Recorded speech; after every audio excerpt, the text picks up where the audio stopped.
नमस्कार viewers, Tisca classes के इस डिजिटल प्लेटफॉर्म पर आपका बहुत बहुत स्वागत है। जैसा कि आप अपनी स्क्रीन पर देख पा रहे होंगे कि आज हम करने वाले हैं कंप्यूटर के समान ज्ञान पर आधारित प्रश्नोत्तरी, जिसमें लगभग 100 से ज़्यादा प्रश्नों का आज हम देखेंगे जो कि किसी न किसी एग्ज़ाम में पूछे गए कंप्यूटर के प्रश्न हैं, जो कि आपके आगामी एग्ज़ाम, चाहे वो ADPO के एग्ज़ाम हो, चाहे व्यापम के पटवारी के एग्ज़ाम हो, आबकारी निरीक्षक हो या TO हो, हर दृष्टि से यह प्रश्नोत्तरी बहुत ज़्यादा महत्वपूर्ण हो सकती है। तो आप इस वीडियो को, आपसे रिक्वेस्ट है कि अंत तक जरूर देखिए। बहुत अच्छे अच्छे प्रश्न को इसमें कलेक्शन है। और साथ ही साथ यदि इस चैनल पे नए आए हुए हैं तो वीडियो अच्छा लगता है तो आप चैनल सब्सक्राइब, लाइक और शेयर जरूर कीजिए। चलिए शुरू करते हैं कंप्यूटर की विशेष प्रश्नोत्तरी। सबसे पहला प्रश्न आप देख रहे हैं, बेसिक प्रश्न कि कंप्यूटर के जनक के रूप में किसे जाना जाता है। कंप्यूटर का जनक किसे कहा जाता है? तो इसका राइट आंसर होगा चार्ल्स बेबेज। चार्ल्स बेबेज को कंप्यूटर का जनक के रूप में जाना जाता है। या कंप्यूटर का पिता किसे कहा जाता है, ऐसा क्वेश्चन है तो भी चार्ल्स बेबेज हो जाएंगे। नेक्स्ट क्वेश्चन है कि कंप्यूटिंग शब्दावली में ISP, कंप्यूटिंग शब्दावली जो होती है, कंप्यूटर की जो शब्दावली होती है उसमें ISP का फुल फॉर्म क्या है? ऐसे क्वेश्चन बहुत ज़्यादा पूछे जाते हैं, चाहे वो लोक सेवा आयोग के एग्जाम हो, व्यापम के कोई एग्जाम हो, SSC का कोई एग्जाम हो। तो याद रखिएगा ISP का जो फुल फॉर्म होता है, इसका फुल फॉर्म होता है इंटरनेट सर्विस प्रोवाइडर। तो B ऑप्शन बिल्कुल सही हो जाएगा, इंटरनेट सर्विस प्रोवाइडर ISP का फुल फॉर्म है। चलिए आगे बढ़ते हैं, अगला क्वेश्चन देखते हैं। ANSI क्या? ANSI इसका पूर्ण रूप क्या है, इसका फुल फॉर्म क्या है? तो आपको ध्यान रखना है, जो ASNI है इसका फुल फॉर्म क्या होता है? तो इसका फुल फॉर्म होता है अमेरिकन नेशनल स्टैंडर्ड इंस्टीट्यूट। पहला आंसर बिल्कुल सही हो जाएगा, अमेरिकन नेशनल स्टैंडर्ड इंस्टीट्यूट। और याद रखिए कि इसकी स्थापना कब की गई है? तो 1918 में इसकी स्थापना की गई। इस फैक्ट को भी आप अच्छे से ध्यान रखिएगा। अगला क्वेश्चन जो है आपका कई बार पूछा गया, देखिए एग्जामों में, कि यह क्वेश्चन BEd MAd में कई बार आया एंट्रेंस एग्जामों में, कि सुंदर पिचई किस कंपनी के CEO हैं? सुंदर पिचई, इन्हें भारत सरकार द्वारा पद्म विभूषण भी दिया गया है। तो सुंदर पिचई किस कंपनी के CEO हैं? तो आपको याद रखना है, जो सुंदर पिचई का संबंध है गूगल से। किससे? सुंदर पिचई का संबंध गूगल से है। चलिए आगे बढ़ते हैं, अगला क्वेश्चन देखते हैं। अगला क्वेश्चन है आपका व्यक्ति अभिकलित, ये सिद्ध हिंदी है, या हम इंग्लिश में बात करें तो पर्सनल कंप्यूटर का जनक किसे माना जाता है? अच्छा क्वेश्चन है भी, पर्सनल कंप्यूटर का जनक किसे माना जाता है? तो इसका सही आंसर हो जाएगा Henry Edward Robert. Henry Edward Robert computer, personal computer जो होते हैं उसके जनक माने जाते हैं। अगला क्वेश्चन है कि निम्न में से वह आविष्कारक कौन है जिसने सबसे पहले आधुनिक कंप्यूटर की कल्पना या अवधारणा की थी? मॉडर्न जो कंप्यूटर है उसकी अवधारणा किसने प्रस्तुत की थी? तो इसका सही आंसर हो जाएगा चार्ल्स बेबेज। क्या राइट आंसर हो जाएगा? चार्ल्स बेबेज बिल्कुल करेक्ट हो जाएगा। ठीक, यहाँ पे कुछ ये भी विशेष देख लीजिए कि चार्ल्स बेबेज ने 1837 में ALU पर आधारित एनालिटिकल इंजन की खोज की। इसी आधार पर उन्हें कंप्यूटर का पिता कहा जाता है। फिर साथ ही साथ आपको ध्यान रखना है, जेम्स गोसलिंग जो कि जावा की खोज किए थे, ये भी इंपॉर्टेंट, अच्छे से ध्यान रखिएगा। डेनिस रिची C भाषा के निर्माता हैं ये, और बाजार ने स्टार्टअप, ये C+ भाषा के निर्माता है, तो ये जनक कहे जाते हैं। तो ये भी अच्छे से आप नोट डाउन कर लीजिए, ये भी इंपॉर्टेंट है। चलिए आगे बढ़ते हैं, अगला है पंच कार्ड सबसे पहले किसके द्वारा प्रतिपादित किया गया? पंच कार्ड सबसे पहले किसके द्वारा प्रतिपादित किए गए थे? तो इसका सही होना है हरमन होलरिथ। क्या नाम है? हरमन होलरिथ के द्वारा पंच कार्ड का क्या किया गया था? प्रकाशन किया गया था। इसका राइट आंसर हो जाएगा हरमन होलरिथ, बिल्कुल करेक्ट आंसर हो जाएगा। अगला है जावा स्क्रिप्ट सामान्य रूप से इनमें से किसके लिए प्रयोग किया जाता है? देखिए कितने बार एग्जामों में पूछा गया है। तो जावा स्क्रिप्ट सामान्य रूप से किसके लिए प्रयोग किया जाता है? तो इसका जो राइट आंसर हो जाएगा, आपको जो जावा स्क्रिप्ट है इसका जो प्रयोग किया जाता है, यह प्रयोग किया जाता है, आपको ध्यान रखना है, इमेज मैनिपुलेशन, वैलिडेशन फॉर्म के लिए, कॉन्टेक्स्ट में डायनेमिक बदलाव के लिए, और जावा स्क्रिप्ट को विकसित करने के लिए। तभी तो उपरोक्त सभी, इसका राइट आंसर हो जाएगा सभी के लिए ही उपयोग होता है। अगला है क्वेश्चन आपका कि कौन पहले कंप्यूटर प्रोग्राम के रूप में जाने जाते हैं? कौन पहले कंप्यूटर प्रोग्राम के रूप में जाने जाते हैं? तो इसका जो राइट आंसर हो जाएगा, ये हो जाएगा लेडी एडा। लेडी एडा लवलेस इनका पूरा नाम है, लेडी एडा, जिन्हें कंप्यूटर प्रोग्रामर के रूप में जानते हैं, कंप्यूटर प्रोग्राम की जनक हैं ये। नेक्स्ट है खालिस्तान एक अच्छा संवेदनशील भाषा है। खालिस्तान एक अच्छा संवेदनशील भाषा है, तो इसका सही आंसर हो जाएगा, देखिए ये जितनी हैं C++ हो जाए, पास्कल हो या बेसिक हो, सभी की सभी क्या है, एक अक्षर संवेदनशील भाषा है। तो राइट आंसर हो जाएगा उपरोक्त सभी, इसका बिल्कुल करेक्ट आंसर हो जाएगा। अगला है किस वैज्ञानिक ने प्रथम यांत्रिक कैलकुलेटर बनाया था। किस वैज्ञानिक ने प्रथम यांत्रिक कैलकुलेटर बनाया हुआ था, तो याद रखिए उनका नाम था ब्लेज पास्कल। क्या नाम था? ब्लेज पास्कल, जिन्होंने पहला यांत्रिक कंप्यूटर बनाया था। तो डिटेल देख लीजिए आप कि पास्कल का कैलकुलेटर जो उन्होंने बनाया हुआ था 1662 में, ये कहाँ के थे, तो फ्रेंच के महान एक गणितज्ञ थे, इनके द्वारा यह दिया गया था। चलिए आगे बढ़ते हैं। क्वेश्चन नंबर 12 है आपका कि बिल गेट्स किस कंपनी से जुड़े हुए हैं। ये क्वेश्चन पीएससी में पूछा गया है, पटवारी एग्जाम लास्ट 2008 में जो उसमें पूछा गया था। तो जो पटवारी के अभ्यर्थी हैं उनके लिए भी ये वीडियो बहुत ज़्यादा महत्वपूर्ण है। तो बिल गेट्स किस कंपनी से जुड़े हुए हैं, तो इसका राइट आंसर हो जाएगा बिल गेट्स की कंपनी है माइक्रोसॉफ्ट। कौन सी है? माइक्रोसॉफ्ट, बिल्कुल करेक्ट आंसर हो जाएगा। माइक्रोसॉफ्ट कंपनी के संस्थापक हैं बिल गेट्स। अगला देखिए एमपीपीएससी 2016 में क्वेश्चन पूछा गया था, विप्रो कंपनी के प्रमुख कौन है, तो अजीम प्रेमजी। इसका राइट आंसर हो जाएगा अजीम प्रेमजी विप्रो कंपनी के क्या है, संस्थापक या प्रमुख हैं। अगला क्वेश्चन है भारतीय सुपर कंप्यूटर का जनक किसे कहा जाता है। ये भी पीएससी के द्वारा एक क्वेश्चन पूछा गया था। तो इसका जो सही आंसर हो जाएगा, आपको ध्यान रखना है, भारतीय कंप्यूटर का जनक माना जाता है विजय भाटकर। किन्हें माना जाता है? विजय भाटकर को भारतीय सुपर कंप्यूटर का जनक माना जाता है। अगला क्वेश्चन है कि देश का प्रथम कंप्यूटर साक्षरता जिला। देखिए पीएससी के द्वारा ये क्वेश्चन ये भी पूछा गया है। तो देश का प्रथम कंप्यूटर साक्षर जिला कौन सा है, तो इसका जो राइट आंसर हो जाएगा मल्लपुरम। मल्लपुरम जो कि देश का प्रथम कंप्यूटर साक्षर जिला है। आगे बढ़ते हैं, इलेक्ट्रॉनिक कंप्यूटर का आविष्कार किसने किया। अगला क्वेश्चन आपका, इलेक्ट्रॉनिक कंप्यूटर का आविष्कार किसने किया, तो सही आंसर हो जाएगा Alan M Turing. Alan M Turing के द्वारा इलेक्ट्रॉनिक कंप्यूटर का आविष्कार किया गया।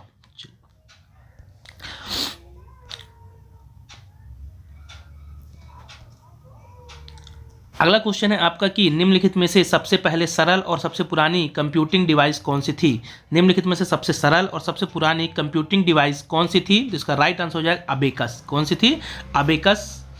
आपने देखा होगा बचपन में एक स्लेट आती थी जिसमें हम लोग लिखा करते थे, कुछ ऐसे यहाँ पे लिखने वाला भाग होता था, ये पूरा डार्क ब्लैक होता था और यहाँ पे कुछ लाइनें होती थी, इनमें मन के फंसे होते थे, गुड़ियाँ फंसी होती थी मन के ऐसे। तो ये अबेकस इस टाइप का होता था, है ना। तो पहला जो कंप्यूटर माना जाता है, विश्व का पहला कंप्यूटर ही अबेकस को माना जाता है, ये ध्यान रखिएगा।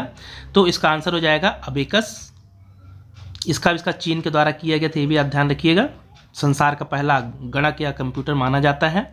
फिर PDP-8 कंप्यूटर किस जनरेशन से संबंधित है। PDP-8 कंप्यूटर किस जनरेशन से संबंधित है, तो याद रखिएगा इसका संबंध है सेकंड जनरेशन से। किस जनरेशन से, तो सेकंड जनरेशन से इसका संबंध है। चलिए आगे बढ़ते हैं। अगला क्वेश्चन है किसने सर्वप्रथम डाटा फोन और पहले ज्ञात मॉडेम का आविष्कार किया। डाटा फोन और मॉडेम का आविष्कार किसके द्वारा किया गया, तो याद रखिए कि ये पटवारी के एग्जाम में पूछा गया क्वेश्चन था। तो इसका आंसर हो जाएगा AT और T। AT और T। चलिए आगे बढ़ते हैं, नेक्स्ट क्वेश्चन देखते हैं। अगला क्वेश्चन है आपका कि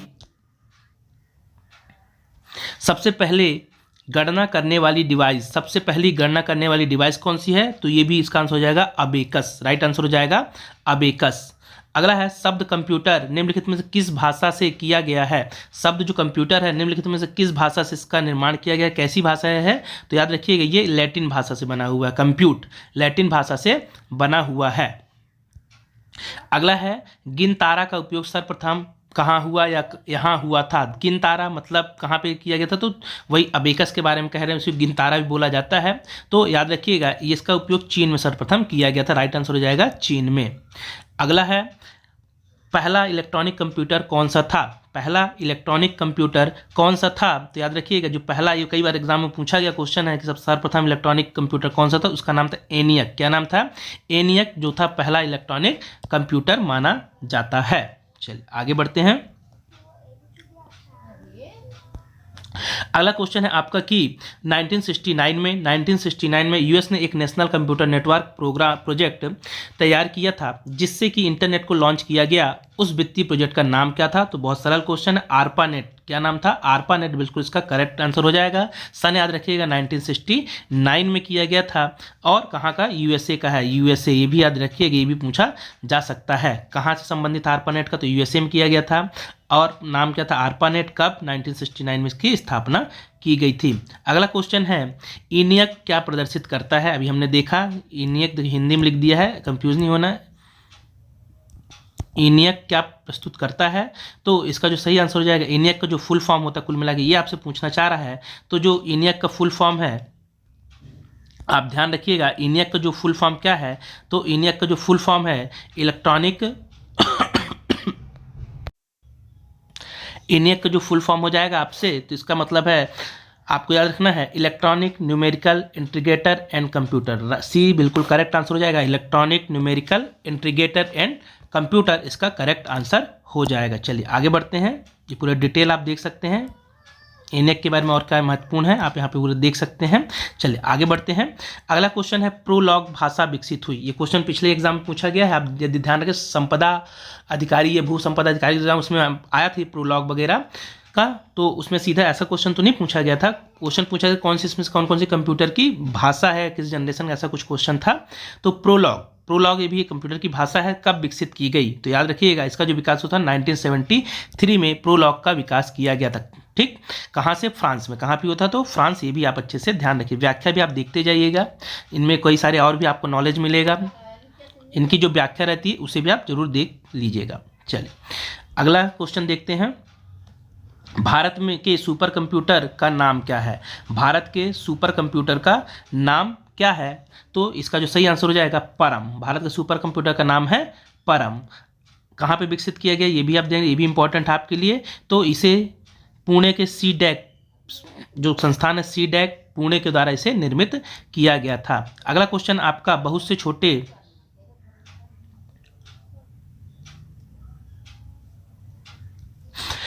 छोटे पोर्टेबल कंप्यूटर जो कि हमारे हाथों में फिट होते हैं उन्हें क्या कहा जाता है? तो इसका जो सही आंसर हो जाएगा, उन्हें पाम टॉप किया जाता है। पाम टॉप कहा जाता है। देखिए कई बार एग्जामों में पूछा गया है। अगला क्वेश्चन है आपका, बड़े व्यापारी संस्थानों में वित्तीय यंत्रणों, क्रियान्वयन और औद्योगिक संसाधनों की योजना के निर्माण जैसे महत्वपूर्ण कार्यों के लिए प्रयुक्त केंद्रीय कंप्यूटर क्या कहलाते हैं? कौन से होते हैं? तो यहाँ पे लगाए जाते हैं आपको मेन फ्रेम कंप्यूटर। कौन से होते हैं? राइट आंसर हो जाएगा मेन फ्रेम कंप्यूटर का प्रयोग किया जाता है। चलिए आगे बढ़ते हैं। अगला क्वेश्चन है आपका कि विशिष्ट खाली स्थान विशिष्ट रूप से डिजाइन किए गए कंप्यूटर हैं जो जटिल गणनाओं को अत्यंत तेजी के साथ करते हैं, तो इन्हें कहा जाता है सुपर कंप्यूटर। अगला है, डब टर्मिनल क्या होता है? डब टर्मिनल में या होता है या क्या होता है? तो डब टर्मिनल में कीबोर्ड और एक स्क्रीन होती है। डम्ब है, माफ करना मैं डब बोल रहा हूँ। डम्ब जो टर्मिनल है, तो इसमें क्या होता है? तो इसमें कीबोर्ड और एक स्क्रीन होती है। अगला क्वेश्चन है, कंप्यूटर की सर्वाधिक तेज, सर्वाधिक शक्तिशाली तथा सर्वाधिक मूल्यवान श्रेणी क्या कहलाती है? माफ करना। तो इसका जो सही आंसर हो जाएगा, इस श्रेणी को कहा जाता है सुपर कंप्यूटर कहा जाता है। चलिए आगे बढ़ते हैं। अगला क्वेश्चन है, एक माइक्रो कंप्यूटर में कम से कम एक इनपुट यूनिट, एक आउटपुट यूनिट, एक माइक्रो प्रोसेसर यूनिट तथा एक खाली स्थान शामिल होता है। तो इसके साथ और क्या शामिल होता है? तो एक मेमोरी यूनिट भी शामिल होती है। राइट आंसर हो जाएगा मेमोरी यूनिट शामिल होती है। अगला है, पर्सनल कंप्यूटर का जनक किसे माना जाता है? अच्छा क्वेश्चन है, ध्यान रखिएगा। तो पर्सनल कंप्यूटर का जनक किसे माना जाता है? तो इसका राइट आंसर है एडवर्ड रॉबर्ट को पर्सनल कंप्यूटर का जनक माना जाता है। अगला है, डेस्कटॉप कंप्यूटर निम्न नाम से भी जाना जाता है। तो डेस्कटॉप को और किस नाम से जानते हैं? तो याद रखिए पर्सनल कंप्यूटर PC के नाम से भी हम डेस्कटॉप कंप्यूटर को जानते हैं। अगला है, ENIAC के पहले कंप्यूटर में क्या विशेषता थी? ENIAC के पहले कंप्यूटर में क्या विशेषता थी? तो जो ENIAC के पहले जो कंप्यूटर यूज़ हुआ करते थे, इनमें वैक्यूम ट्यूब का प्रयोग होता था।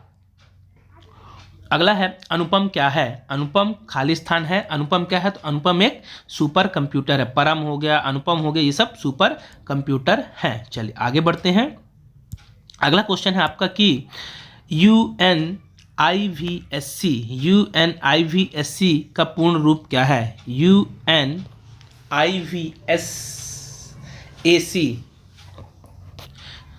UNIVSC का फुल फॉर्म या पूर्ण रूप क्या है, तो इसका जो सही आंसर हो जाएगा universal automatic computer. Universal automatic computer UNIV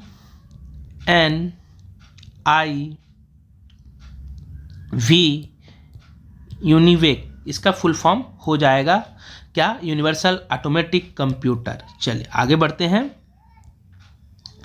अगला है निम्नलिखित में से कौन सा ई कॉमर्स का प्रकार नहीं है। निम्नलिखित में से कौन सा, इंपॉर्टेंट से याद रखिएगा, निम्नलिखित में कौन सा ई कॉमर्स का प्रकार नहीं है, तो भंडारण। भंडारण जो है ये स्टोरेज का कहेंगे, ई कॉमर्स का प्रयोग नहीं होता है भंडारण में। बाकी आभासी व्यापार, विज्ञापन और व्यापार ये सब ई कॉमर्स के तहत आता है। अगला है डिजिटल कंप्यूटर कितने प्रकार के होते हैं। डिजिटल कंप्यूटर कितने प्रकार के होते हैं, तो डिजिटल कंप्यूटर 2 प्रकार के होते हैं। अगला क्वेश्चन है निरंतर आंकड़ों पर काम करने वाला कंप्यूटर कहलाता है। निरंतर जो कंप्यूटर पर काम करता है, काम करने वाला कंप्यूटर क्या कहलाता है, तो उस कंप्यूटर को बोला जाता है एनालॉग कंप्यूटर। क्या बोला जाता है, सी एनालॉग कंप्यूटर बिल्कुल सटीक आंसर हो जाएगा। चलिए आगे बढ़ते हैं। अगला क्वेश्चन आपका कि ऐसे कंप्यूटर जो नेटवर्क वातावरण में और मुख्यतः नेटवर्क सर्वर के रूप में प्रयोग किए जाते हैं क्या कहलाते हैं, तो ये मेन फ्रेम कंप्यूटर कहलाते हैं। क्या कहलाते हैं, मेन फ्रेम कंप्यूटर कहलाते हैं। आप इनके डिटेल भी देख लीजिएगा, इसमें बहुत सारी जानकारी दी हुई है। चूँकि वीडियो लंबा हो जाएगा इसलिए मैं पूरी डिटेल इसकी व्याख्या नहीं पढ़ रहा हूँ, पर आप देखते जाइएगा। चलिए आगे बढ़ते हैं। C control plus B, control plus B प्रदर्शित करता है, तो कंट्रोल प्लस बी क्या प्रदर्शित करता है, तो यह बोल्ड लेटर। जब हमें लेटर को बोल्ड करना पड़ता है तो कंट्रोल प्लस बी करते हैं तो बोल्ड हो जाता है। अगला है निरंतर आंकड़ों पर काम करने वाला कंप्यूटर कहलाता है। निरंतर आंकड़ों पर काम करने वाले कंप्यूटर को क्या कहा जाता है, तो डिजिटल कंप्यूटर कहा जाता है। अगला क्वेश्चन है पर्सनल कंप्यूटर या डेस्कटॉप कंप्यूटर किसके उदाहरण हैं, तो ये सभी के सभी माइक्रो कंप्यूटर के उदाहरण हैं। राइट आंसर हो जाएगा माइक्रो कंप्यूटर के उदाहरण हैं। चलिए आगे बढ़ते हैं। अगला क्वेश्चन है आपका डिजिटल एवं एनालॉग दोनों प्रणालियों का सर्वोत्तम सम्मिश्रण है, तो उसे क्या बोला जाता है, तो हाइब्रिड कहा जाता है। क्या कहा जाता है, जब डिजिटल और एनालॉग दोनों को मिला दिया जाता है तो जो कंप्यूटर बनता है उसे हाइब्रिड कंप्यूटर कहा जाता है। अगला है सभी कंप्यूटर्स मेन फ्रेम, मिनी या माइक्रो में खाली स्थान अवश्य होना चाहिए, तो क्या होना ही चाहिए, तो इसका आंसर हो जाएगा उसमें एलयू होना चाहिए, कंट्रोल यूनिट होनी चाहिए, प्राइमरी स्टोरेज होनी चाहिए। तो आंसर हो जाएगा उपरोक्त सभी चीज़ें एक सभी कंप्यूटर में होनी चाहिए। अगला है निम्न में से कौन सा विवरण मेन फ्रेम कंप्यूटर को परिभाषित करता है। निम्नलिखित में से कौन सा विवरण है जो मेन फ्रेम कंप्यूटर को परिभाषित करता है, तो इसका सही आंसर हो जाएगा यह सिस्टम, सीधे ए आंसर है इसका सही, कि यह सिस्टम मुख्य रूप से बड़े संगठनों में क्रिटिकल एप्लीकेशंस के प्रयोजन के लिए लगाया जाता है जिससे भारी मात्रा में डाटा प्रोसेसिंग की आवश्यकता होती है। चलिए आगे बढ़ते हैं। अगला क्वेश्चन है आपका कि यदि कंप्यूटर के पास एक से अधिक प्रोसेसर हैं तब यह क्या कहलाता है, तो जब एक से ज़्यादा प्रोसेसर हो जाते हैं तो उसे बोला जाता है मल्टी प्रोसेस। क्या बोला जाता है, मल्टी प्रोसेस बिल्कुल करेक्ट आंसर हो जाएगा। अगला है फोर्ट्रॉन कहलाता है। फोर्ट्रॉन क्या है, तो फोर्ट्रॉन का फुल फॉर्म कुल मिला के आपसे पूछना चाह रहा है, तो फोर्ट्रॉन का फुल फॉर्म होता है formula translation. Formula translation B बिल्कुल करेक्ट आंसर हो जाएगा। अगला है एक रिलेशन होता है, एक रिलेशन खाली स्थान होता है, तो यह 2 आयामी तालिका होती है। क्या होती है, 2 आयामी तालिका एक रिलेशन होता है। अगला किसने पहले इलेक्ट्रॉनिक कंप्यूटर एनियक को डिज़ाइन किया था, इसका डिज़ाइन करता कौन था, तो राइट आंसर हो जाएगा जे प्रेस्पर, इकार्ट और जॉन डब्ल्यू मिचुली, ये बिल्कुल करेक्ट आंसर हो जाएगा।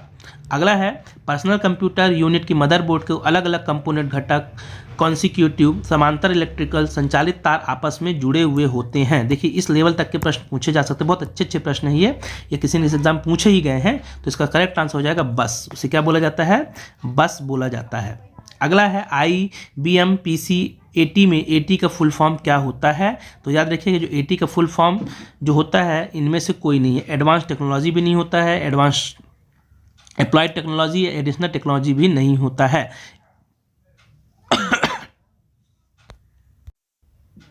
यहाँ पे इसका जो करेक्ट आंसर हो जाएगा, एटी का फुल फॉर्म से पूछ रहा है तो एटी का फुल फॉर्म हो जाएगा एडवांस टेक्नोलॉजी। क्या हो जाएगा?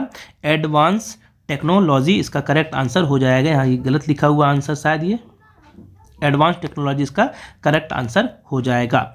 अगला है डिजिटल कंप्यूटर का इनमें से कौन सा यूनिट नहीं है? डिजिटल कंप्यूटर का इनमें से कौन सी यूनिट नहीं होती है? तो डाटा यूनिट, डाटा यूनिट नहीं होती। हमने पिछले क्वेश्चन में देखा था क्या क्या होना चाहिए उसमें, तो उसमें डाटा यूनिट नहीं होती है,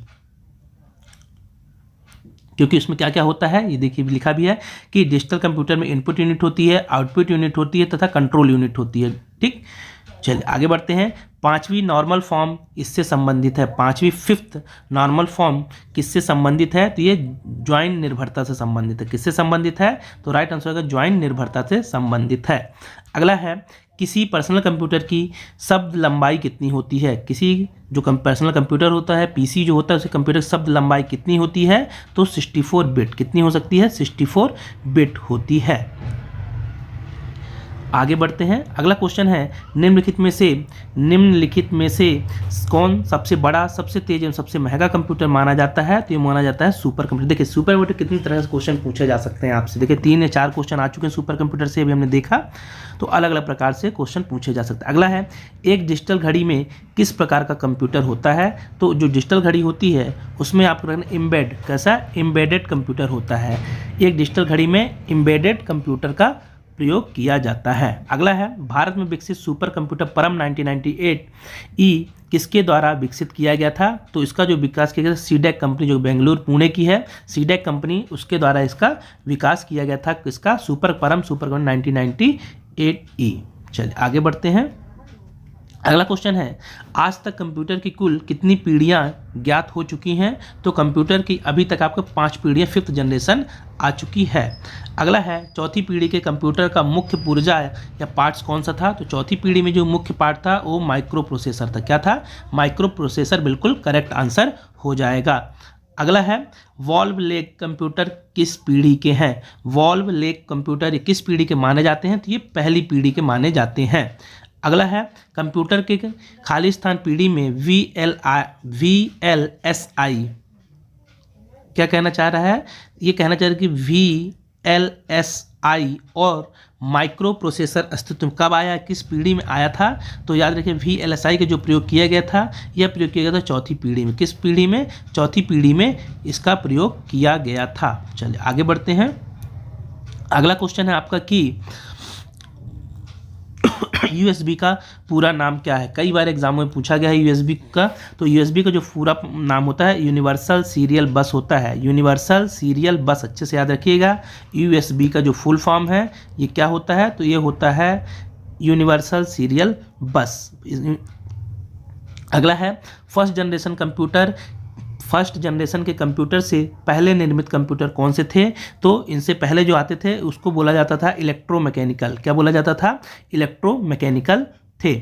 अगला है मल्टी प्रोग्रामिंग का कॉन्सेप्ट कंप्यूटर की खाली स्थान जनरेशन में प्रस्तावित किया गया था। मल्टी प्रोग्रामिंग कॉन्सेप्ट ये किस जनरेशन में आया? तो याद रखिएगा इसका जो आया था तृतीय, 3rd जनरेशन में यह लाया गया था मल्टी प्रोग्रामिंग कॉन्सेप्ट। चलिए आगे बढ़ते हैं। अगला क्वेश्चन है कि खाली स्थान का उपयोग कंप्यूटर के दूसरे जनरेशन में किया गया था। तो किस जनरेशन में कंप्यूटर के दूसरे जनरेशन में किया गया था? तो जो दूसरा जनरेशन था पहले में वैक्यूम किया गया था, दूसरे में ट्रांजिस्टर तथा डायोड का प्रयोग किया गया था। अगला है पहली पीढ़ी के कंप्यूटर के मुख्य घटक कौन से थे जो एक बड़ी जगह घेर लेते थे और बहुत ज़्यादा बिजली का उपयोग भी क्या करते थे? तो ये कहलाते थे वैक्यूम ट्यूब और बॉल। क्या कहलाते थे? वैक्यूम ट्यूब और बॉल वाले जो कंप्यूटर थे पहली पीढ़ी के, इनके साथ ये समस्या थी। अगला है पहली पीढ़ी के कंप्यूटर की संसाधन गति कितनी है? पहले पीढ़ी के जो कंप्यूटर की संसाधन गति ये होती थी मिली सेकेंड्स। कितनी होती थी? मिली सेकेंड्स।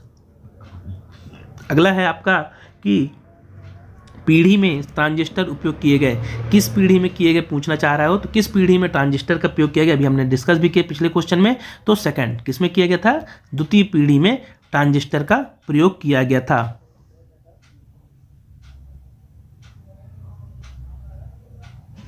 थर्ड पीढ़ी में, या याद रखिए डिटेल आप देख लीजिएगा, तीनों इंपॉर्टेंट है आपके लिए, इसे आप जरूर पढ़ लीजिएगा ये पूरा। कि पहली पीढ़ी में देखो, दूसरी पीढ़ी में ट्रांजिस्टर का उपयोग किया गया था, पहली पीढ़ी में वैक्यूम ट्यूब का, और जो तीसरी पीढ़ी थी IC chip, IC integrated circuit जो होता है, आईसी चिप का प्रयोग किया गया था। इसे आप देख लीजिए, इनकी जो डिटेल व्याख्या दी गई है बहुत ज़्यादा इंपॉर्टेंट है, आप इसे जरूर देख लीजिएगा। ये अपनी कॉपी जिसमें आप नोट्स बनाए हो वहाँ आप नोट डाउन भी कर लीजिएगा।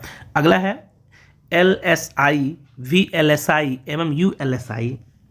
क्या क्या?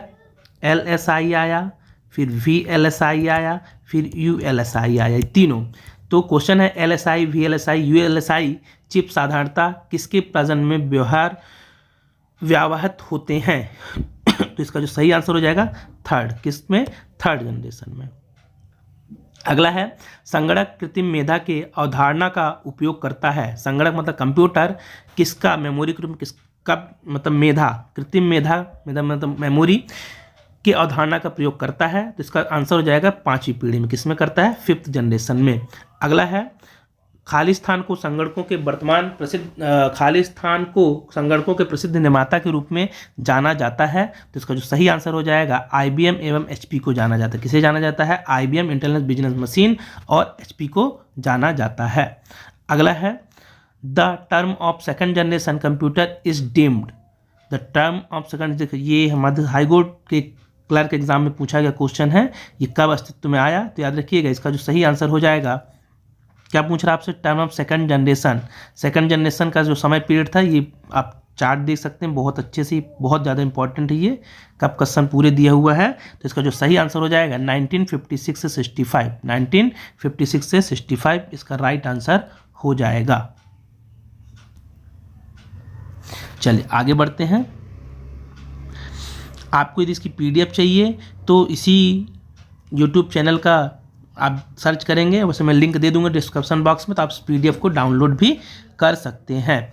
अगला है आपका कंप्यूटर सिस्टम का मस्तिष्क होता है। कंप्यूटर सिस्टम का मस्तिष्क क्या कहा जाता है? सेंट्रल प्रोसेसिंग यूनिट, या इसे हम CPU के नाम से जानते हैं। CPU यह कंप्यूटर का मस्तिष्क कहा जाता है। अगला है वे हार्डवेयर कंपोनेंट जो डाटा और अनुदेश प्राप्त करने में सक्षम होते हैं, वे चाहे स्थायी हों या अस्थायी हों, क्या कहलाते हैं? तो कहलाते हैं स्टोरेज डिवाइस। क्या कहलाते हैं? स्टोरेज डिवाइस कहलाते हैं। अगला है ट्रांजिस्टर खालिस्तान के बने होते हैं। तो ट्रांजिस्टर जो होते हैं ये अर्धचालक के बने होते हैं अर्थात सेमीकंडक्टर के बने होते हैं। अगला है एक डम्ड टर्मिनल में होता है। एक डम्ड टर्मिनल में क्या होता है? तो कीबोर्ड और स्क्रीन होता है। ये क्वेश्चन एक बार और रिपीट हो चुका है। अगला कैबिनेट में रहता है और कंप्यूटर के सभी भागों को जोड़ता है, क्या कहलाता है? तो वह कहा जाता है, याद रखिएगा, क्या कहलाता है? जो कैबिनेट में रहता है, कंप्यूटर सभी भागों को जोड़ कर रखता है, उसे बोला जाता है कि वह है CPU, सेंट्रल प्रोसेसिंग यूनिट। अगला है निम्नलिखित में से कौन सा कंप्यूटर सिस्टम बस की सही श्रेणी में नहीं आता है? तो वह है कैरेक्टर बस। कौन सा? कैरेक्टर बस, जो कि बस की सही श्रेणी में नहीं आता है।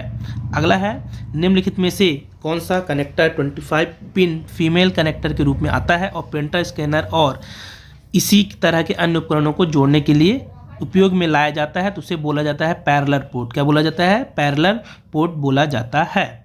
अगला क्वेश्चन है VGA का पूरा नाम क्या है? आप ऐसे एब्रिविएशन फुल फॉर्म जरूर देख के जाइए, बहुत इंपॉर्टेंट अक्सर वीडियो ग्राफिक एरे। क्या होता है? वीडियो ग्राफिक एरे, ये है फुल फॉर्म होता है VGA का। चलिए आगे बढ़ते हैं। GUI का पूरा रूप क्या है? GUI का पूरा रूप क्या है? तो आपको याद रखना है, कई बार एग्जाम में पूछा गया है ये भी क्वेश्चन। तो GUI ग्राफिकल यूज़र इंटरफेस। क्या होता है? ग्राफिकल यूज़र इंटरफेस, B इसका करेक्ट आंसर हो जाएगा। अगला है इनपुट आउटपुट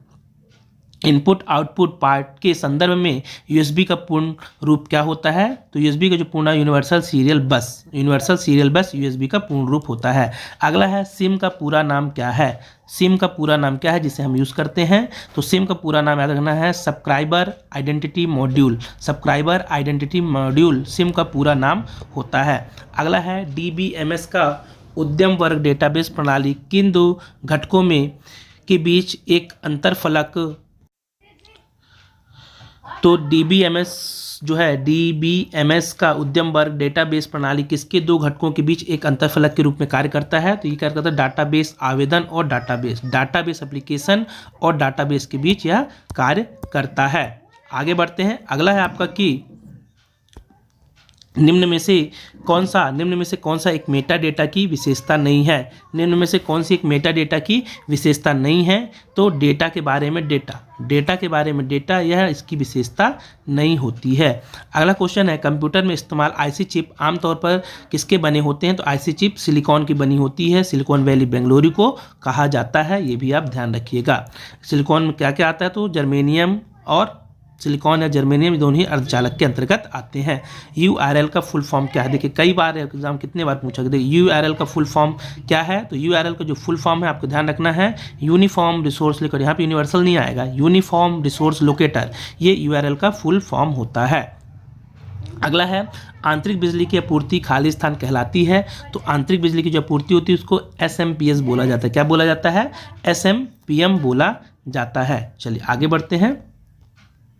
अगला है, कंप्यूटर के मदरबोर्ड में वीडियो कार्ड अटैच करने के लिए स्लॉट खाली स्थान एक उच्च गति का पॉइंट टू पॉइंट चैनल कहलाता है। तो यह क्या कहलाता है? एजीपी बोला जाता है। क्या बोला जाता है? उसे एजीपी बोला जाता है। अगला है, ग्राफिक्स पोर्ट को खाली स्थान भी कहा जाता है। ग्राफिक्स पोर्ट को और किस नाम से जाना जाता है? तो ग्राफिक्स पोर्ट वीजीए भी कहा जाता है। ग्राफिक्स पोर्ट को वीजीए भी कहा जाता है। अगला है, वह पोर्ट जो एकीकृत ऑडियो को एक्सेस देता है। वह पोर्ट जो एकीकृत ऑडियो को एक्सेस देता है वह कहलाता है ऑडियो। वह पोर्ट जो एकीकृत ऑडियो को एक्सेस देता है उसे ऑडियो कहा जाता है। अगला है, आधुनिक संगणक में उपलब्ध संभाव्य द्वार क्या है? आधुनिक संगणक में उपलब्ध संभाव्य द्वार क्या है? तो ये है ए एवं बी जो आधुनिक कंप्यूटर है उसके संभाव्य द्वार या पोर्ट कहलाते हैं। संभाव्य का मतलब पोर्ट है। अगला है, अनुरूप या सदृश संकेतों को अंकी बिट में रूपांतरित करने हेतु व्यवहारित कौशल। अनुरूप सदृश संकेतों को अंकी बिट के रूप में रूपांतरित करने हेतु कौशल तकनीक क्या कहलाती है? तो इसे स्पंद कूट अधिमिश्रण कहा जाता है। शुद्ध हिंदी लिखा हुआ, समस्या होगी आपको समझने में, तो इंग्लिश का जरूर आप देख लीजिएगा। स्पंद कूट अधिमिश्रण कहलाता है। चलिए आगे बढ़ते हैं, आगे देखते हैं अगला क्वेश्चन क्या है। अगला क्वेश्चन पूछा गया है कि निम्नलिखित में से कौन सी विधि से एक दूरवर्ती संगणक संयुक्त होता है? किस मेथड के द्वारा हम दूरवर्ती कंप्यूटर को जोड़ते हैं? तो उन्हें बोला जाता है डायल अप। क्या बोला जाता है? Dial up.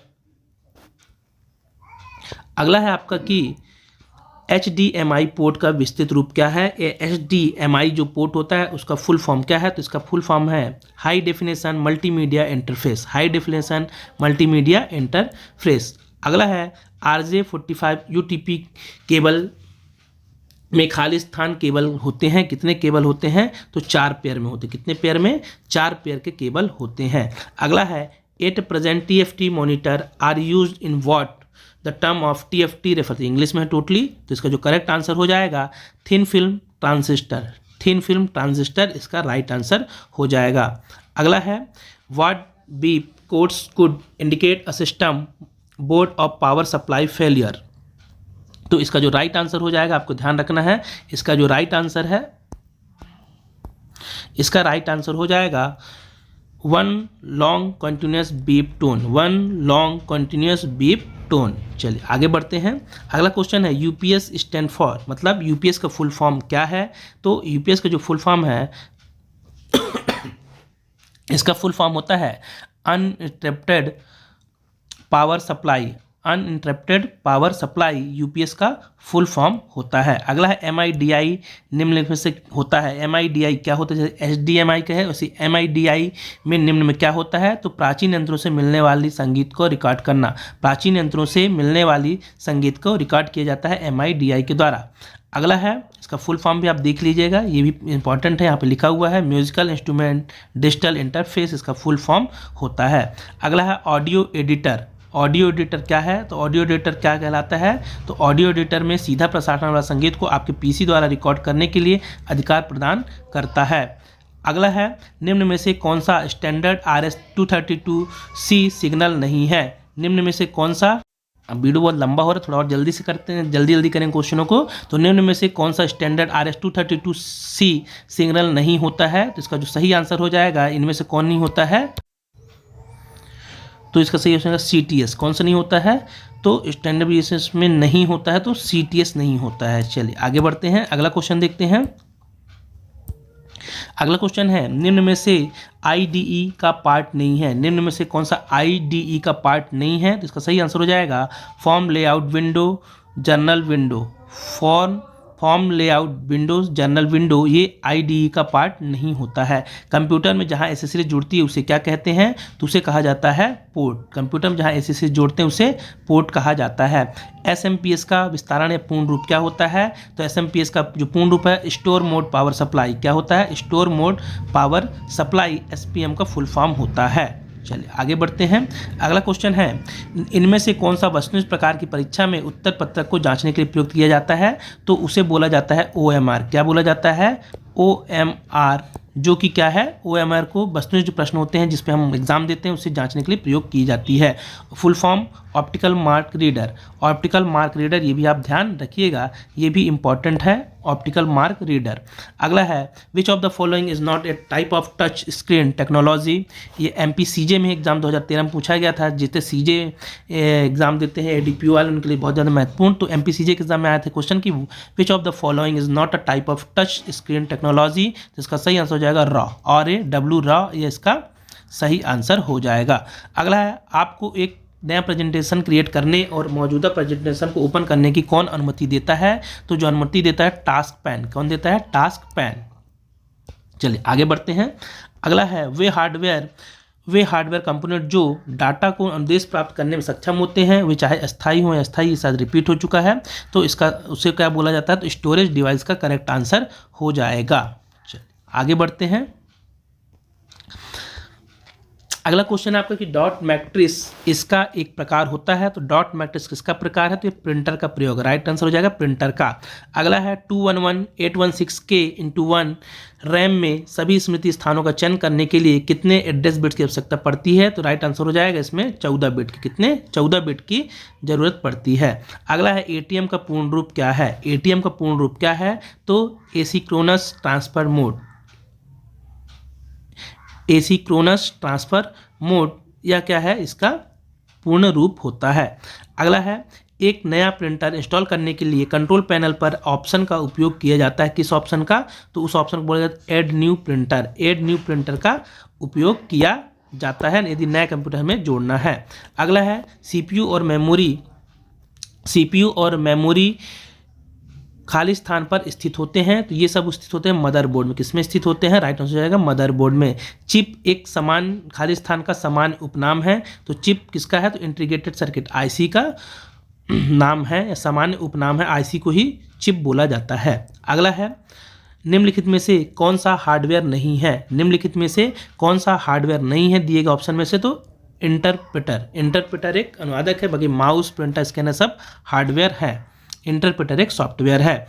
निम्न में से कौन सा एक हार्डवेयर नहीं है? तो इसमें जो सही हो जाए देखिए, प्रिंटर हार्डवेयर नहीं पूछ रहा है, ठीक है ना। तो प्रिंटर हार्डवेयर हो जाएगा, माउस हार्डवेयर हो जाएगा, जावा ये सॉफ्टवेयर हो जाएगा। तो राइट आंसर हो जाएगा जावा। अगला है LCD स्कैनर एवं प्रिंटर डिवाइस हैं। कैसे डिवाइस हैं? तो ये सभी के सभी हार्डवेयर डिवाइस है। राइट आंसर हो जाएगा हार्डवेयर डिवाइस हैं। अगला क्वेश्चन आपका कि निम्नलिखित में से कौन सा एक हार्डवेयर है? निम्नलिखित में से कौन सा एक हार्डवेयर है? तो सर्वर एक हार्डवेयर। निम्न में से कौन सा एक हार्डवेयर है?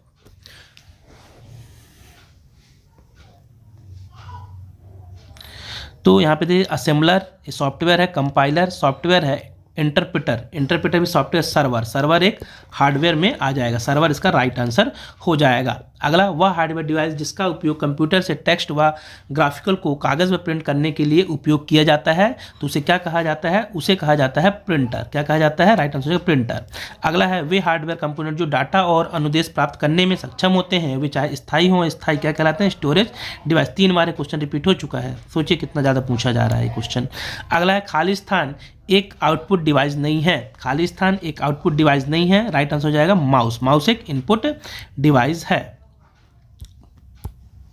अगला क्वेश्चन है आपका कि वह हार्डवेयर डिवाइस जो कंप्यूटर को टेलीफोन लाइन या केबल या सैटेलाइट कनेक्शन पर डेटा प्रेषित करने या प्राप्त करने देता है, उसे क्या कहा जाता है? तो उसे मॉडेम कहा जाता है। राइट आंसर हो जाएगा मॉडेम कहा जाता है। चलिए अगला क्वेश्चन है BIOS इसका संक्षिप्त रूप है। BIOS बायोस किसका संक्षिप्त रूप है? तो इसका सही आंसर है basic input output system. Basic input output system जो होता है आउटपुट सिस्टम, इसका फुल फॉर्म होता है बायोस का। अगला है मॉडेम से जुड़ा होता है। मॉडेम से क्या जुड़ा होता है? तो टेलीफोन लाइन। मॉडेम किससे जुड़ा होता है? तो मॉडेम टेलीफोन लाइन से जुड़ा होता है। अगला क्वेश्चन है निम्नलिखित में से क्या एक हार्डवेयर नहीं है? निम्नलिखित में कौन सा एक हार्डवेयर नहीं है? तो इसका सही आंसर हो जाएगा इंटरप्रेटर। इंटरप्रेटर एक सॉफ्टवेयर है। अगला है वह डिवाइस जिसका उपयोग ड्राइंग, ग्राफिक्स बनाने तथा मेन्यू सिलेक्शन के लिए किया जाता है, इसका नाम क्या है? तो उस डिवाइस को बोला जाता है लाइट पेज। क्या बोला जाता है? लाइट पेज बोला जाता है। अगला क्वेश्चन है सामान्यतः हार्डवेयर कंपोनेंट्स के अधिक शक्तिशाली या नए परिष्कृत वर्जन में चेंज करने को क्या कहा जाता है? तो इसे कहा जाता है जब हम उसको अपग्रेड करते हैं तो इसे बोला जाता है अपग्रेडिंग। क्या बोला जाता है? अपग्रेडिंग कहा जाता है। अगला क्वेश्चन है कौन सा डिवाइस आपके कंप्यूटर को दूसरे कंप्यूटर से टेलीफोन पर बात करने और इंटरनेट पर एक्सेस करने देता है? उसे बोला जाता है मॉडेम। क्या बोला जाता है? मॉडेम कहा जाता है। अगला क्वेश्चन प्रयोक्ता के प्रोग्राम हार्डवेयर के बीच निम्नलिखित में से मध्यस्थ या मीडिएटर के रूप में कौन कार्य करता है? तो मीडिएटर के रूप में काम करता है ऑपरेटिंग सिस्टम। अगला है बैंकों में चेक को पढ़ने के लिए निम्नलिखित में से कौन सी विधि का प्रयोग किया जाता है? MICR। कौन सी विधि? MICR magnetic ink character recognization होता है, ठीक है ना। MICR का मैग्नेटिक इंक कैरेक्टर रिकॉग्नाइजेशन।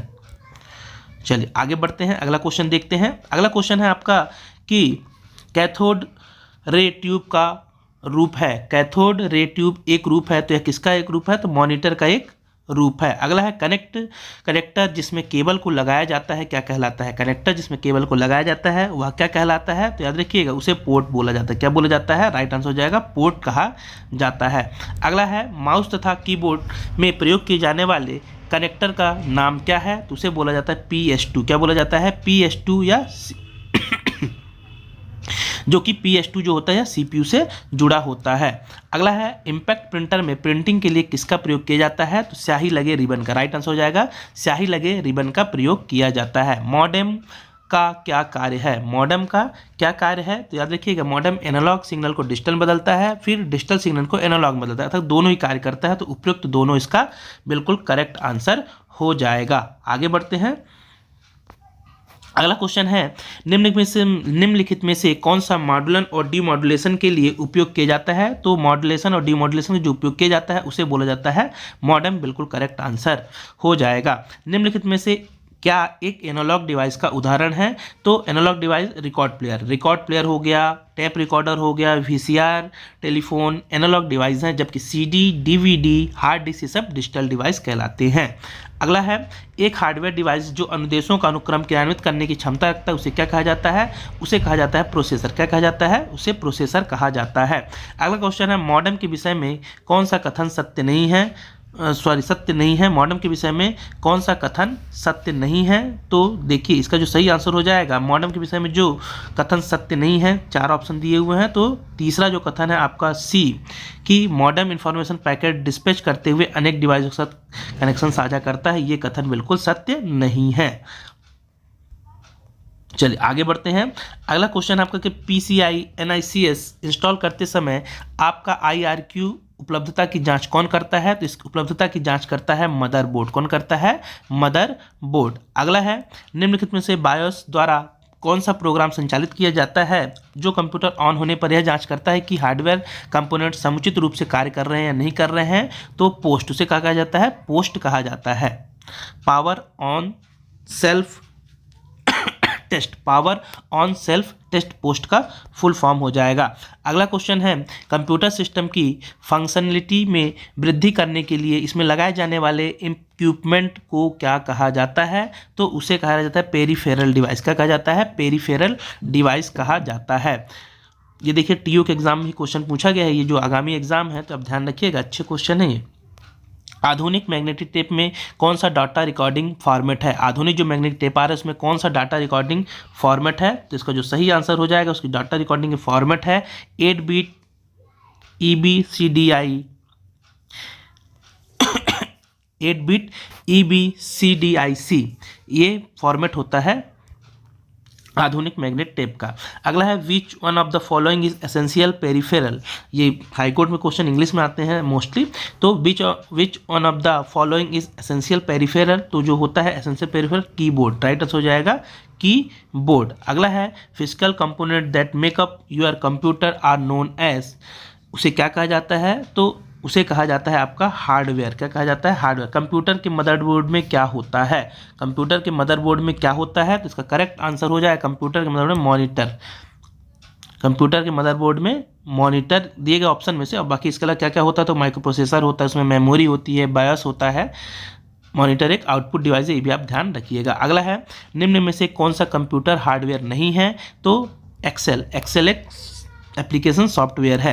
अगला the CPU and RAM are located on the, CPU और रैम कहाँ पर होते हैं, तो याद रखिएगा ये दोनों मदरबोर्ड में होते हैं। कहाँ पे होते हैं, राइट आंसर जो हो जाएगा, राइट आंसर आपका हो जाएगा मदरबोर्ड में होते हैं, राइट आंसर हो जाएगा ये मदरबोर्ड में होते हैं। चलिए आगे बढ़ते हैं।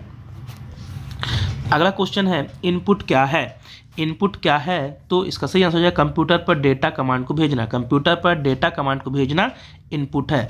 अगला क्वेश्चन है कंप्यूटर एक इलेक्ट्रॉनिक उपकरण है जो डाटा निर्देशों के रूप में उपयोगकर्ता या यूजर से लेता है, तो वो क्या लेता है, इनपुट लेता है, राइट आंसर हो जाएगा इनपुट लेता है। अगला क्वेश्चन है निम्नलिखित में से कौन सा एक इनपुट डिवाइस नहीं है, निम्नलिखित में से कौन सा एक इनपुट डिवाइस नहीं है, तो सही आंसर हो जाएगा प्लॉटर। प्लॉटर एक इनपुट डिवाइस नहीं है। आगे बढ़ते हैं। अगला क्वेश्चन है आपका कि कीबोर्ड, स्कैनर, माइक्रोफोन किसके उदाहरण हैं, तो ये सभी के सभी इनपुट डिवाइस के उदाहरण, राइट आंसर हो जाएगा सभी के सभी इनपुट डिवाइस के उदाहरण हैं। अगला है निम्नलिखित में से कौन सा इनपुट और आउटपुट डिवाइस दोनों के रूप में काम करता है, तो मॉडेम। मॉडेम इनपुट और आउटपुट डिवाइस दोनों के रूप में काम करता है। अच्छा क्वेश्चन है, देखिए कई बार एग्जाम में पूछा गया है, देखिए तो अच्छे से ध्यान रखिएगा। अगला एक माउस, ट्रैक बॉल और जॉयस्टिक के उदाहरण हैं। एक माउस और ट्रैक बॉल जॉयस्टिक किसके उदाहरण, तो सभी के सभी याद रखना एक पॉइंटिंग डिवाइस है। क्या है, सभी के सभी एक पॉइंटिंग डिवाइस है। चलिए आगे बढ़ते हैं। कंप्यूटर माउस किस प्रकार का उपकरण है, कंप्यूटर का जो माउस होता है एक इनपुट उपकरण है या पॉइंटिंग डिवाइस है, कुछ भी पूछे इसके बारे में, ठीक है। अगला है बेसिक इनपुट आउटपुट इंस्ट्रक्शन में क्या स्टोर होता है, खाली स्थान में स्टोर होता है, तो ये रोम में स्टोर होता है। कहाँ पे होता है, रोम में स्टोर होता है। अगला है एक बार कोड रीडर किसका उदाहरण होता है, एक बार कोड जो रीडर होता है यह किसका उदाहरण होता है, तो आपको ध्यान रखना जो एक बार कोड रीडर होता है यह उदाहरण होता है इनपुट डिवाइस का। किसका उदाहरण होता है, इनपुट डिवाइस का। अगला है डॉट मैट्रिक्स खाली स्थान है। डॉट मैट्रिक्स एक प्रकार का क्या है, प्रिंटर है। डॉट मैट्रिक्स क्या है, तो डॉट मैट्रिक्स एक प्रकार का प्रिंटर है, अच्छे से ध्यान रखिएगा। डॉट मैट्रिक्स एक प्रिंटर का उदाहरण है। अगला है माउस में रोलर बॉल क्या कार्य करता है, माउस में जो रोलर बॉल होता है उसका काम क्या होता है, सिस्टम तक सिग्नल मूवमेंट करना, सिस्टम तक सिग्नल को मूवमेंट करना इसका काम होता है, जो बॉल होता है माउस में। अगला क्वेश्चन है आपका तेजी से लगातार माउस की बाईं बटन जल्दी जल्दी दबाना और छोड़ना खाली स्थान के रूप में मानी जाती है, इसके को डबल क्लिक कहा जाता है। क्या कहा जाता है, डबल क्लिक कहा जाता है। अगला है इनमें से कौन सा डिवाइस ए का उदाहरण है, इनमें से कौन सा इनपुट डिवाइस का उदाहरण है, तो स्कैनर इनपुट डिवाइस का उदाहरण है। देख लीजिए इनपुट डिवाइस में और कौन कौन से आते हैं, पूरे माउस हो गया, कीबोर्ड हो गया, स्कैनर हो गया, जबकि आउटपुट में स्पीकर, प्रिंटर, प्लॉटर होते हैं। ये चार्ट अच्छे से आप जितनी व्याख्या इसमें दी गई आप उसे एक बार और जरूर देखिए कि बहुत ज़्यादा इंपॉर्टेंट है आपके लिए। चलिए आगे बढ़ते हैं। अगला क्वेश्चन है आपका कि इनमें से कौन सी इनपुट डिवाइस नहीं है, तो वीडीयू क्या होता है, विजुअल डिस्प्ले यूनिट, ये एक आउटपुट डिवाइस है, बाकी सब के सब इनपुट डिवाइस है। अगला है इंगित करने वाले डिवाइस निम्नलिखित में किसमें शामिल किया गया है, तो इंगित करने वाले डिवाइस माउस, पेन और ट्रैक बॉल होते हैं। इंगित करने वाले डिवाइस में निम्नलिखित को शामिल किया गया है, सिवाय इसके मतलब कौन नहीं है, तो कीबोर्ड एक इनपुट डिवाइस है।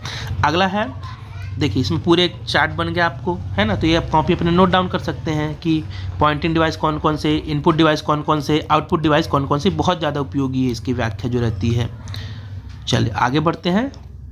नेक्स्ट क्वेश्चन है आपका कि निम्नलिखित में कौन सी इनपुट डिवाइस नहीं है, निम्नलिखित में से कौन सी इनपुट डिवाइस नहीं है, तो देखिए लाइट, पेन, कीबोर्ड, वीडियो, तो वीडियो एक आउटपुट डिवाइस है, इसका आंसर हो जाएगा डी, वीडियो एक आउटपुट डिवाइस है। अगला क्वेश्चन है कि माउस पर 2 बटन के बीच स्थित पहिया का उपयोग किया जाता है, तो इसको स्क्रॉल करने के लिए किसके लिए उपयोग किया जाता है, तो इसको स्क्रॉल करने के लिए उपयोग किया जाता है। अगला क्वेश्चन है कीबोर्ड व माउस किसके उदाहरण हैं। कीबोर्ड व माउस किसके उदाहरण हैं, तो इनपुट डिवाइस के यह उदाहरण है। अगला है बाएं माउस कुंजी को दबाकर स्लाइड के चारों ओर माउस का उपयोग करने को क्या कहते हैं। बाएं माउस की कुंजी को बटन को हम दबाकर स्लाइड के चारों ओर माउस का उपयोग करना क्या कहा जाता है, तो इसे बोलता है ड्रैगिंग। क्या कहा जाता है, ड्रैगिंग करना या ड्रैगिंग करना इसे कहा जाता है। अगला क्वेश्चन है इनमें से किस डिवाइस का उपयोग तेजी से घूम रहे कंप्यूटर गेम को खेलने के लिए किया जाता है, तो उसे बोला जाता है जॉयस्टिक। क्या बोला जाता है, कंप्यूटर जो यूज़ किया जाता है खेलने का जॉयस्टिक बोला जाता है। राइट आंसर हो जाएगा जॉयस्टिक। चलिए आगे बढ़ते हैं। अगला क्वेश्चन है किस प्रकार का कंप्यूटर किसी दिए गए समय पर सैकड़ों प्रयोक्ताओं या यूज़र को सपोर्ट करता है। तो इसका सही आंसर हो जाएगा मेन फ्रेम कंप्यूटर। क्या हो जाएगा, मेन फ्रेम कंप्यूटर। माफ करना। अगला है कीबोर्ड किस प्रकार की डिवाइस है। कीबोर्ड किस प्रकार की डिवाइस है, तो एक कीबोर्ड इनपुट डिवाइस है। अगला है लाइट पेन खाली स्थान है। लाइट पेन क्या है, लाइट पेन एक पॉइंटिंग डिवाइस है। राइट आंसर हो जाएगा पॉइंटिंग डिवाइस है। अगला है माउस द्वारा एक प्रोग्राम को ओपन करने के लिए किया जाने वाला ऑपरेशन कौन सा है, तो उस ऑपरेशन को बोला जाता है डबल क्लिक। क्या बोला जाता है, माउस द्वारा एक प्रोग्राम को ओपन करने के लिए किया जाने वाला ऑपरेशन डबल क्लिक के द्वारा ही कोई भी सॉफ्टवेयर खुलता है। अगला है वह इनपुट डिवाइस जो कि ध्वनि का इनपुट डिजिटल रूप से भंडारण करता है उसे क्या कहा जाता है, तो याद रखिएगा उस डिवाइस को कहा जाता है माइक्रोफोन, जो ध्वनि को स्टोरेज करता है। अगला है खाली स्थान डाटा एंट्री को आसान बनाता है और आवश्यकता के अनुसार डाटा प्रदर्शन को नियंत्रित करता है, तो उसे बोला जाता है इनपुट मास्क। क्या बोला जाता है, इनपुट मास्क। अगला है बार कोड रीडर एक युक्ति है, तो बार कोड रीडर एक इनपुट युक्ति है। कैसी युक्ति है, तो इनपुट युक्ति है।